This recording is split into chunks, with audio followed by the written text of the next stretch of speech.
So video number 2, I'm just going to talk a little bit about ayahuasca and what my experience is with ayahuasca. And I can only really ever talk from my personal experience because it's really the only thing that's really real to me. Um, so ayahuasca is a wonderful, incredible medicine that has, as a permission slip, has completely transformed my life. And it's been quite a rocky journey on this medicine path. Um, However, I'm fully enjoying it today, and at times it was challenging. But today I'm feeling much more in balance with diving in and uncovering shadows, becoming more of who I prefer. So the history of ayahuasca, they say it's maybe been dated to up to 1,000 years. That science can see that it's potentially been used for, but it could have been used for much, much longer than that. We just we don't know, but without evidence. Um, so the ayahuasca medicine, there's many videos online that you can watch to learn about this and the science of it. So I won't really get into the science of it. Um, but what I will share is that there's two plants that make up the ayahuasca medicine. There is ayahuasca, which is a vine that will grow, and it likes to attach around trees and grow at trees. And this is really the guide of the journey, and there's a lot of intelligence that comes through ayahuasca in guiding us in the most perfect journey in whatever it is we're looking for. Then the second plant would be a plant containing DMT. Now, traditionally in the Amazon, they use chacruna, and throughout the world, there's many other different DMT-containing plants, such as Mimosa hostilis, which they like to use in Brazil. This one contains more DMT than any other plant, so it's quite strong visionary. And then we have acacia, which I absolutely love. And acacia is really beautiful. It's a really heart-opening medicine, and you just can feel like celebrating. Um, and then we have chalipunga or wambisa, which is used in Colombia, and I'm working with this medicine quite often now. It's very deeply visionary, and just a very beautiful medicine. And just to touch further on mimosa, mimosa seems to be a really physical, deep kind of purgy medicine. But what the DMT containing plants do for the ayahuasca journey for me is they really open up the light so that we can perceive. So we close our eyes to see more clearly, and with these plants, who are like master plants in themselves, they're great teacher plants. They kind of join with ayahuasca in bringing the vision, so ayahuasca can bestow the teachings on us. So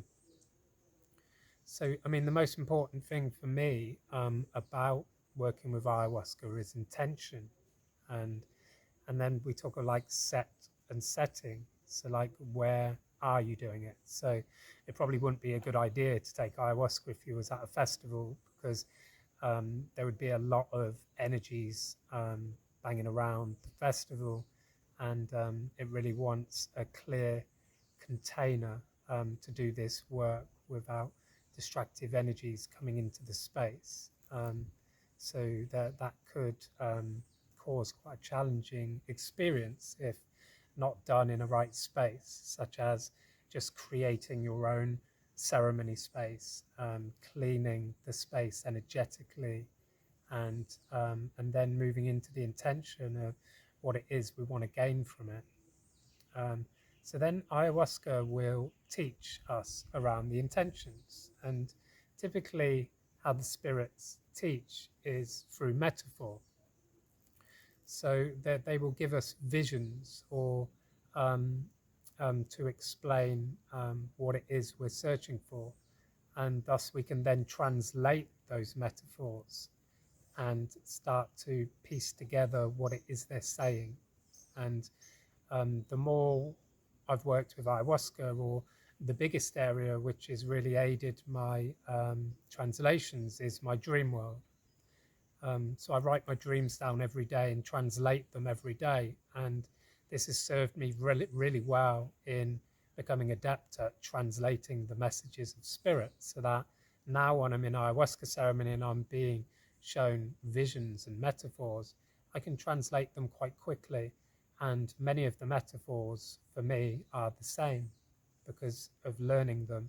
So I can pretty much form sentences with ayahuasca or any other spirit I'm working with within that container quite rapidly and quickly today, from practice and repetition. So this is one way that the medicine can teach. The other way, it can take our thoughts into memories and experiences, so that we can start processing them and start finding the truths. And we're kind of unraveling beliefs, like making beliefs nonsensical anymore. And at that point, when the belief doesn't serve us anymore, we've received the higher perspective, the higher wisdom from the plants, then we can let that go. And in those moments, typically that's when a purge will come on. And so the purge is releasing, like, the unhealed energies within us, the shadows, that they look for fuel. And I'm going to be touching on this a bit deeper later on. But they look for fuel in others. So other people's projections are in resonance with the shadows that we're working on within us. And when people project on us, that just fuels those energies within us and like empowers them. Like, we're working towards clearing them, but then through projections from people, it kind of fuels them. And so what I see the purge is releasing is like these kind of object intrusions of people's energy. And not only that, suppression of our own thought forms. It kind of sits within the body and attaches around our organs. And if it's been sat there for a long time, it can manifest into physical illness. So I kind of see that there's two sides to healing. And one side is to acknowledge the spiritual malady that we may have within our psyche because of our perspectives of how we've perceived we've been treated and wronged, etc. So the ayahuasca is an absolute magician at sort of raising our awareness, so we can see it more clearly and find forgiveness and let that go. Thus, the spiritual malady is cleared. And then the physical side of things is, it's not been manifest for so long. Ayahuasca performs healing miracles, and a lot can be healed. But for those illnesses that have been manifest for quite some time, that's where the other plants of the jungle will come in, and they can go to much deeper physical levels of healing for us. But it's like cancer in the Western world, and the way they treat it, it just keeps coming back because they're not acknowledging the physical malady. And my father had a journey through cancer, which I supported him through, which I'll share later on in another video sometime. So so yeah, ayahuasca is a magical medicine. It's absolutely incredible. And when I take ayahuasca, like physically, I just feel like I'm wrapped in a warm blanket of love. It just feels very motherly, very caring, and very beautiful. And it's all about self-love. The ayahuasca, the love it bestows upon me, is to teach me to love myself more. And the relationship I come into with ayahuasca, as well as all my other plants, is also teaching me how to have the right relationship with myself, and thus that will then be mirrored by the relationships I have with all my friends, loved one, and family, um, and etc. Um, so another thing about ayahuasca is a space holder, as I believe all of the medicines are psychedelic medicines that we could work with. And with that said, sometimes the journeys can be bumpy. They they may not be all light and love. Um, but what I found in my experience of having now 500 to 600 ceremonies, that these bumpy journeys are just my unhealed energies within me projecting and trying to scare me and create fear, which can thus just fuel those energies within me that the medicine is helping me clear. So I don't inherently see ayahuasca as dark in any way. I take responsibility for that and just see that it's bringing to light the darkness within me, and that can be uncomfortable at times.